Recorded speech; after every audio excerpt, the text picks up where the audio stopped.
Hello दोस्तों, तो मेरा नाम है गौरव और आज है breathing and exchange of gases का सेकंड पार्ट। तो अगर आप हमारे चैनल पर नए हैं और NCERT line by line explanation चाहते हैं तो इसको सब्सक्राइब कर लें। तो चलिए शुरू करते हैं आज का ये लेक्चर, जिसमें आज हम पढ़ेंगे breathing and exchange of gases का ये दूसरा टॉपिक, ह्यूमन रेस्पिरेटरी सिस्टम। ठीक है, तो आज है एनसीईआरटी लाइन बाय एक्सप्लेनेशन में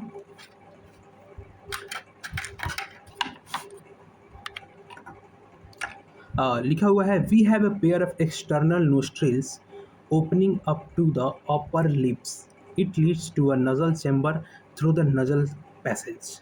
तो ये कह रहा है कि हमारे पास एक्सटर्नल नोस्ट्रिल्स होता है, मतलब कि दो गो छेद होता है नाक वाला वो। ठीक है, दो गो छेद होता है ना, उसे बोल रहा है कि pair, a pair of external nostrils opening out above the upper lips, ओठ के ऊपर होता है तुम्हारे दो गो छेदा नाक का। It leads to a nasal chamber, वो कहाँ खुल जाता है? नजल चैम्बर में, थ्रू द नजल पैसेज, यानी कि जो नाक होता है, नाक छेदा उंगली लगाते हैं और नाक साफ करने के लिए, इलायची बनाने के लिए। तो ये जो अंदर जाता है पैसेज, उसको नजल पैसेज, और फिर वहाँ से वो जाता है नजल चैम्बर में। ठीक है, the nasal chamber opens into the pharynx, वो फेरिंग्स में खुलता है। चलो इसको हम फिगर से देखते हैं।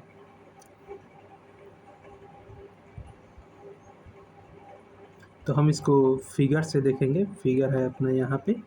तो देखो यहाँ है, ये देखो, ये है तुम्हारा ये वाला ओठ अपना, ये है ओठ,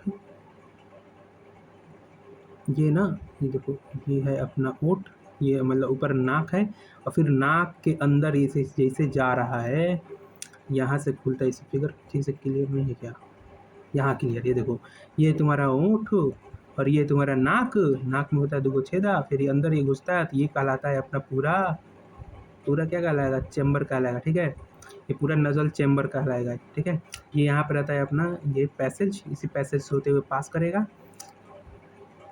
ठीक है, हवा, और ये कहलाता है अपना नज़ल चैम्बर, और फिर ये नज़ल चैम्बर से होते हुए कहाँ जाएगा? नेजोफेरिंग्स में, ये वाला रीजन नेजोफेरिंग्स। ठीक है, नेजोफेरिंग्स किसका पार्ट होता है? वो भी फेरिंग्स का पार्ट होता है। फेरिंग्स से अपना 3 पार्ट्स में बटा हुआ तो होता है, लेकिन हम लोग को सिर्फ पढ़ना है सिर्फ कौन सा? ये नेजोफेरिंग्स। ओके, तो अब हम आते हैं अपने टॉपिक पे। तो ये रहा अपना टॉपिक, और हम इसमें पढ़ रहे थे वी पेयर ऑफ, हाँ ये तो हो गया था। The nasal chamber opens up into the pharynx, कहाँ खुलता है? फेरिंग्स में खुलता है।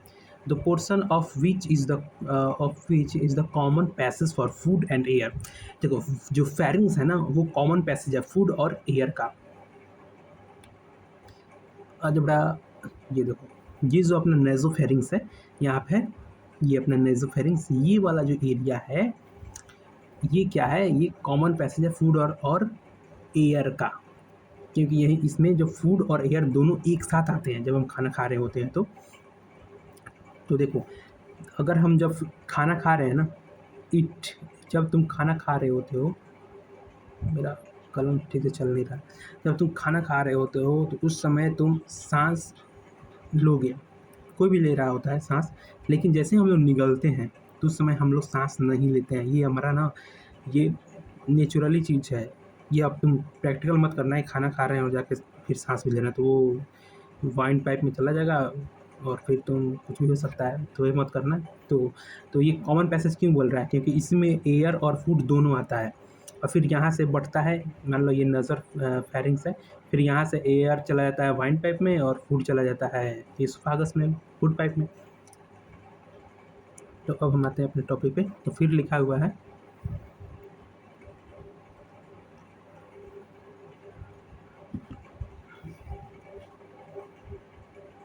तो फिर लिखा है अपना आगे, the portion of which is the common passage for food and air, the pharynx opens through the larynx region into the trachea. Pharynx फिर कहाँ खुलता है?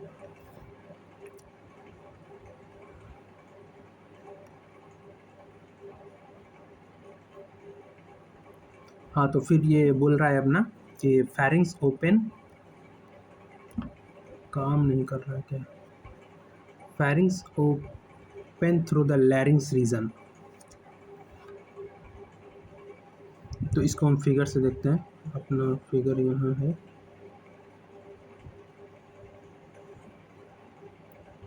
हाँ देखो, ये जो है अपना फेरिंग्स, नेज़ोफेरिंग्स, ये कहाँ आता है देखो, आ रहा है यहाँ पे। और ये कहाँ खुलता है? लैरिंग्स में। देखो ये फेरिंग्स आ रहा है और ये लैरिंग्स में जाता है। लैरिंग्स किसका हिस्सा है? ट्रेकिया का। वही बोल रहा है कि वो लैरिंग्स जो है ट्रेकिया का हिस्सा है, और इसमें ये लैरिंग्स हो गया अपना, और ये किसका हिस्सा है? ट्रेकिया का हिस्सा है। और जो फेरिंग्स है वो आगे जाके कहाँ खुलता है? जो नेज़ोफेरिंग्स है वो कहाँ खुलता है? ट्रेकिया में खुलता है। ट्रेकिया किस हिस्से में? लैरिंग्स में। लैरिंग्स क्या है? हमारा साउंड बॉक्स। ये क्या है अपना? Sound box, लैरिंग्स। ये पार्ट लैरिंग्स क्या है? Sound box. एस से साउंड बॉक्स, ठीक है। अब आगे देखते हैं। तो अब ये बोल रहा है लैरिंग्स is the cartilaginous box which helps in sound production and hence called the sound box. अब लैरिंग्स के बारे में बता रहा है कि लैरिंग्स क्या है। तो लैरिंग्स क्या है अपना? Cartilaginous box.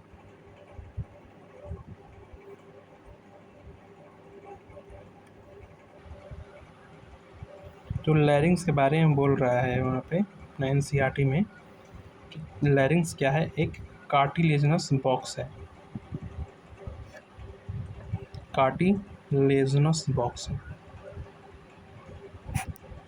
अब एक कार्टिलेजिनस होता है, कितने तरह का? 9 तरह के कार्टिलेज से बना हुआ रहता है, जो कि हम लोग को नहीं पढ़ना है।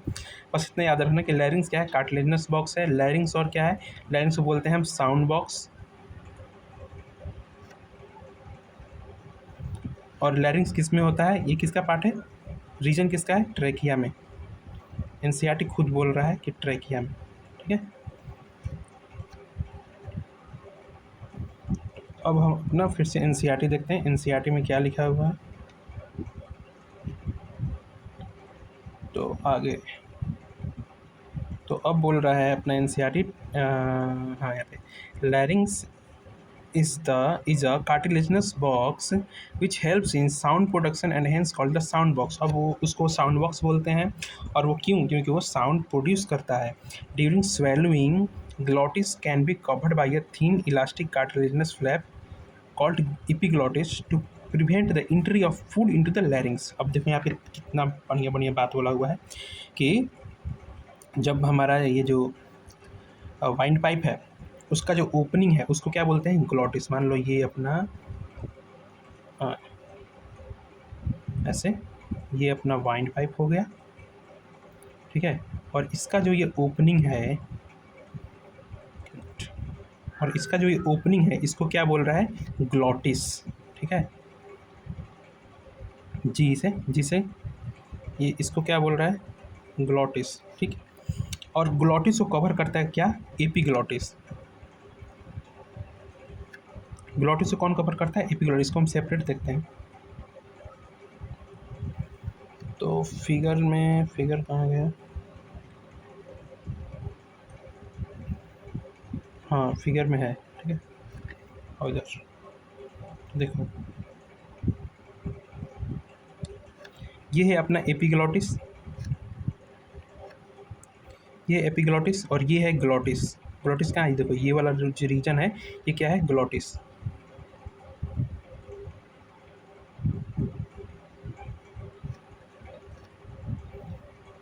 ये है अपना ग्लॉटिस। क्यों? क्योंकि ये रहा ग्लॉटिस। ये क्या है? ये ओपनिंग है। और एपिग्लॉटिस क्या है? ढक्कन समझो इसको, यहाँ पे है। इसको हम इस कलर से दिखा देते हैं।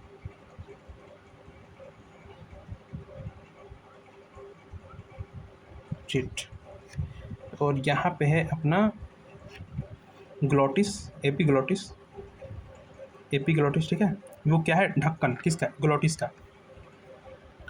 और ये क्या करता है? जब भी हम लोग खाना खाएंगे तो किसी में आएगा? ग्लॉटिस में, क्योंकि ग्लॉटिस क्या है? वाइंड पाइप का ओपनिंग, ठीक है। अब जब वाइंड पाइप के ओपनिंग में आएगा, जब भी वो वाइंड पाइप के ओपनिंग में आएगा तो क्या होगा? यहाँ पे होता है ये अपना हो गया ग्लॉटिस कवरिंग, और ये होता है एपिग्लॉटिस जो होता है ढक्कन। तो हमारा ये एपिग्लोटिस क्या होता है, बेंड हो जाता है और बेंड होके इसको ढक लेता है। ढकता क्यों है, अगर ये नहीं ढकेगा तो खाना इसमें घुस जाएगा, और इसमें खाना घुस जाएगा अगर तो फिर तो सांस नहीं लिया बनेगा और आदमी डेथ भी हो सकता है। ठीक है, तो अब नेक्स्ट एनसीईआरटी पे आते हैं।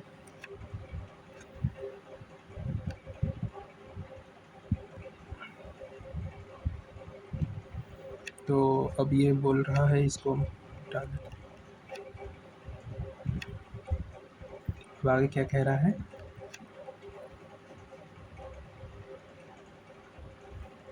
और इसमें बोल रहा है कि during swelling glottis can be covered by a thin elastic cartilaginous flap called epiglottis. यहाँ बोल रहा है थिन इलास्टिक कार्टिलेज, कौन, एपिग्लॉटिस को क्या बोल रहा है कि थिन इलास्टिक कार्टिलेज। अब हम तुमको समझा रहे हैं।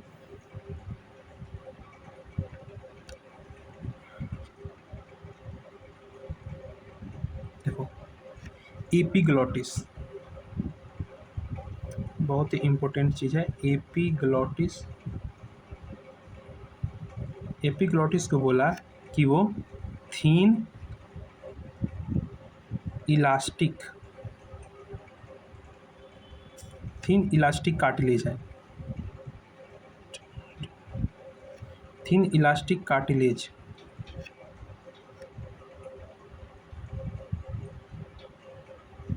क्यों इलास्टिक कार्टिलेज क्यों है, क्योंकि इलास्टिक कार्टिलेज का ना एक फंक्शन होता है, उसका फंक्शन है इलास्टिक कार्टिलेज का कि क्योंकि एपिग्लॉटिस क्या हो रहा है कि बेंड हो रहा है, एपिग्लॉटिस क्या हो रहा है, बेंड हो रहा है। क्यों बेंड हो रहा है, ग्लॉटिस को ढकने के लिए। और इलास्टिक कार्टिलेज का ये उसका फीचर होता है कि वो मूवेबल होगा। ठीक है, ये क्या होगा, ये मूवेबल होता है, एडजस्ट कर देता है, अपना शेप चेंज कर सकता है। मूवेबल होता है, शेप चेंज कर लेगा,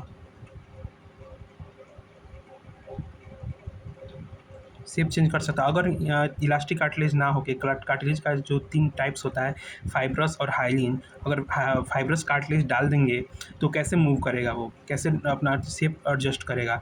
मान लीजिए जब भी ग्लॉटिस में खाना, अगर खाना को से घुसने से बचाना है तो एपिग्लॉटिस रखे हुए ढक्कन, और उसको ढक्कन ऐसा होना चाहिए जो बार बार अपना मूव कर सके, ढक्कन को एडजस्ट कर सके। इसीलिए इलास्टिक कार्टिलेज है। इलास्टिक कार्टिलेज का फीचर ही है कि वो मूव कर सकता है, आसानी से अपना शेप चेंज कर सकता है, ऊपर नीचे हो सकता है। ठीक है, तो ये था एपिग्लॉटिस का फीचर। अब हम आगे की पढ़ते हैं, आगे क्या लिखा हुआ है।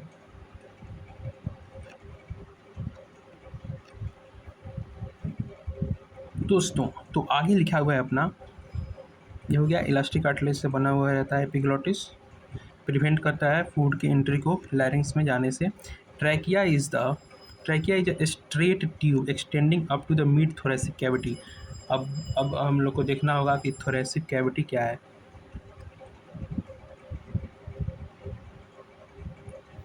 तो देखो थोरेसिक कैविटी, पहले हम लिखते हैं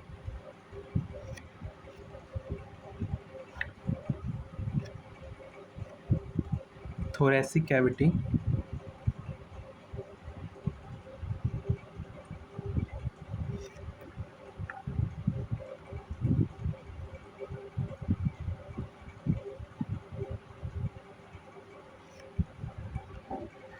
तो दोस्तों अब हम कह रहे हैं, देख रहे हैं कि थोरेसिक कैविटी क्या है। जैसे एनसीईआरटी में लिखा हुआ था अपना कि trachea is a straight tube extending up to the mid thoracic cavity. तो मिड थोरेसिक कैविटी बोल रहा है, तो उससे पहले हम थोरेसिक कैविटी देखेंगे। तो भाई थोरेसिक कैविटी क्या है, तो थोरेसिक कैविटी में पूरा चेस्ट का कैविटी आएगा। मतलब इसमें चेस्ट में क्या क्या होता है, जो पूरा चेस्ट का कैविटी आएगा। ठीक है, और थोरेसिक कैविटी में की बाउंड्रीज क्या होती है कि एंटेरियर, यानी कि एंटेरियर यानी कि कैसे बताएं, ऐसे सामने से क्या होगा, अस्टर्नम होगा। ठीक है, पोस्टेरियर यानी कि हम पीछे से क्या लेंगे, पीछे से क्या होगा, वर्टेब्रल कॉलमन होगा। और लेटरल में क्या होगा, रिब्स, लेटरल में क्या होगा, रिब्स। और इन्फेरियर में क्या होगा, डायग्राम। ठीक है, तो ये है ऐसे हमारा इसका हम दिखा चुके हैं। और देखो यहाँ पे लिखा हुआ है इन्फेरियर में क्या, डायग्राम। अब ये कुछ ज़्यादा लिखा चुका है, ये नहीं करना है। हाँ, तो हमारा हो गया थोरेसिक कैविटी क्या होगा कि चेस्ट के अंदर जितना भी है, वो आ जाएगा हमारे थोरेसिक कैविटी में। ठीक है, तो थोरेसिक कैविटी के अंदर क्या क्या होता है? थोरेसिक कैविटी के अंदर हमारा होगा 2 गो लंग्स, अपना लंग्स का कंपार्टमेंट। ठीक है, अपना ऐसा लंग्स, ऐसा अपना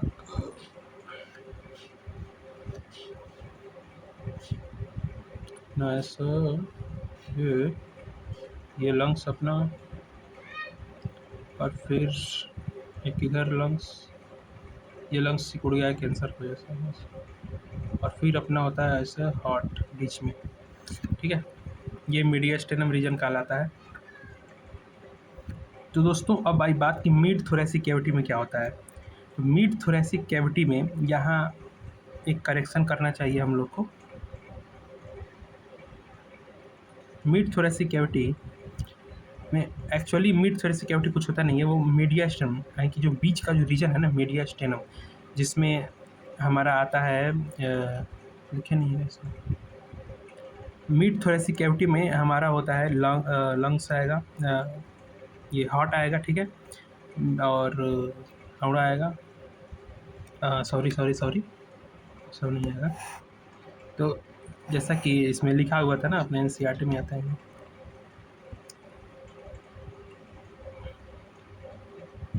एनसीईआरटी में लिखा हुआ है यहाँ पे अपना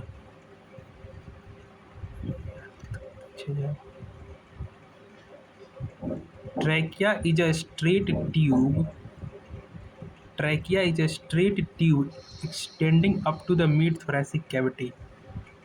मिड थोरेसिक कैविटी यहाँ अपना देखो, ये रहा है अपना ट्रैकिया, ये वाला ट्रैकिया है, और ये है अपना मिड थोरेसिक कैविटी, इसी को मीडियस्टेनम भी बोलते हैं। मीडियस्टेनम रीजन जिसमें हमारा हार्ट आएगा, नीचे से अपना डायफ्राम रहेगा। ठीक है, तो ट्रैकिया कहाँ तक जाएगा? मिड थोरेसिक कैविटी तक। देखो यहीं तक आ रहा है मिड थोरेसिक कैविटी, यहीं तक आएगा ट्रैकिया, वही एनसीईआरटी में बोल रहा है।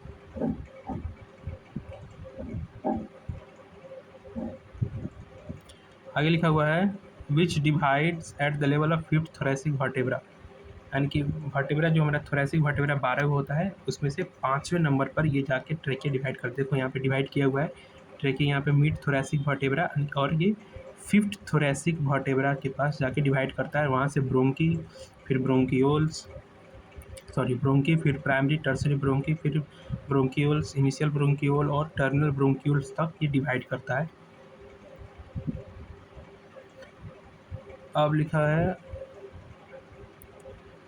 नेक्स्ट लाइन, कहाँ गए हम लोग? हाँ, fifth thoracic vertebra into right and left primary bronchi, उसके बाद राइट और लेफ्ट प्राइमरी ब्रोंकी में डिवाइड करेगा, फिर प्राइमरी ब्रोंकी से सेकेंडरी ब्रोंकी, फिर टर्सरी ब्रोंकी, फिर bronchioles, initial bronchioles, terminal bronchioles, उसके पास से चला जाएगा अपना एल्वियाई के पास। तो क्यों ये डिवाइड करता है? ऐसा एक क्वेश्चन है कि ये डिवाइड ही क्यों करेगा? हम डायरेक्ट ले आके लंग्स में ऐसे हवा नहीं दे देंगे, तो हम ऐसा नहीं कर सकते हैं। तो नेचर ने बनाया ही ऐसा है, क्योंकि हमें क्या चाहिए, जो गैसेज होते हैं ऑक्सीजन O2, उसको वहाँ ब्लड वेसल तक पहुँचाना है।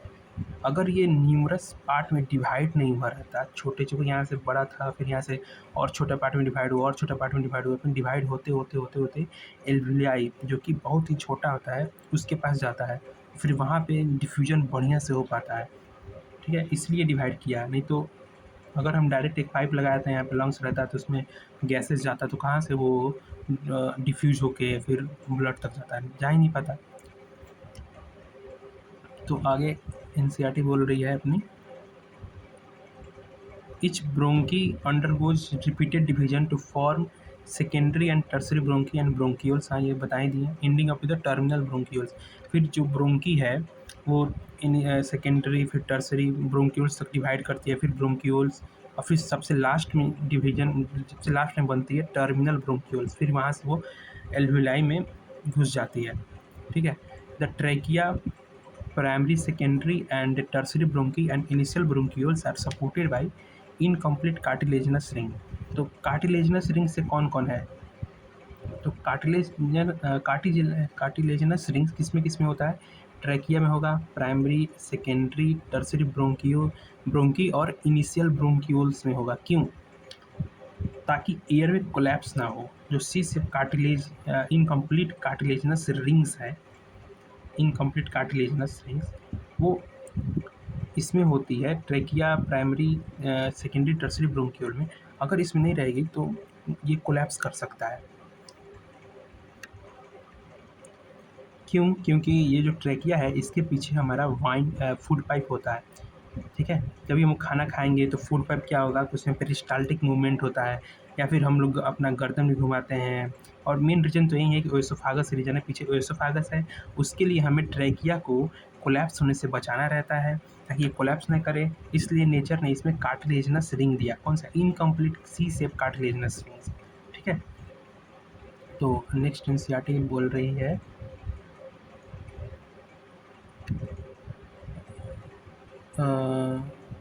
each terminal bronchiole give rise to a number of very thin, irregular, walled and vascularized bag-like structure called alveoli.